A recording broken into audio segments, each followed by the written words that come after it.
Our story continues in verses 22 through 26. And a Canaanite woman from that region came out and began to cry out, saying, "Have mercy on me, Lord, son of David. My daughter is cruelly demon-possessed."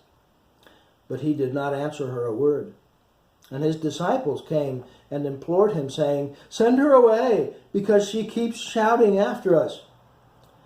But he answered and said, "I was sent only to the lost sheep of the house of Israel." But she came and began to bow down before him, saying, "Lord, help me." And he answered and said, "It is not good to take the children's bread and throw it to the dogs." This sounds ugly, and please forgive me, but you'll get the point in a minute. There are times when I see someone with really bad makeup on or with a hairstyle that just doesn't work, and I want to point a mirror at them and say, "Do you know what this is? Have you ever used one of these things?" But of course, I'm too polite to do such a thing, and too much of a coward. I'm afraid I'd get beat up if I did that. But I believe that that's what Jesus is doing here. The way he answers this desperate woman sounds very rude. It's not what we've come to expect from Jesus, is it, at all?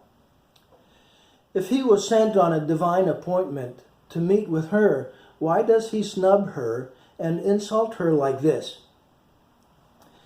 Because he's not really talking to her. He's talking to his disciples. He's holding up a mirror to them, reflecting back to them what they've no doubt been thinking, so that they can hear how ridiculous their racism is. If you read between the lines, you can well imagine what they've been discussing among themselves. "I wonder what we're going to eat and where we're going to stay. This is an unclean area, and these are worthless, low-life people. We shouldn't even be here among this trash. Yeah, and Gentiles are dogs, especially these Gentiles, and especially women Gentiles." Even though Jesus had used a different word for dog in verse 26. Not the wild, nasty wild dogs that scavenge for trash in the neighborhoods, but a little lap dog. "Her needs aren't important to us. Jesus, just send her away. She's bothering us." So these are the things that Jesus says, facing the woman, but addressing the guys, so that they can see and hear how despicable they are being.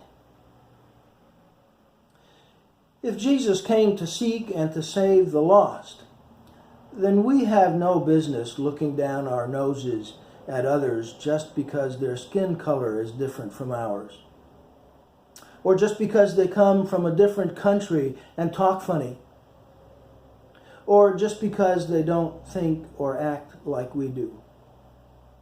Look in the mirror, listen to your words, and see how ridiculous and utterly sinful that is. It's time for us to ask Jesus to have mercy on us.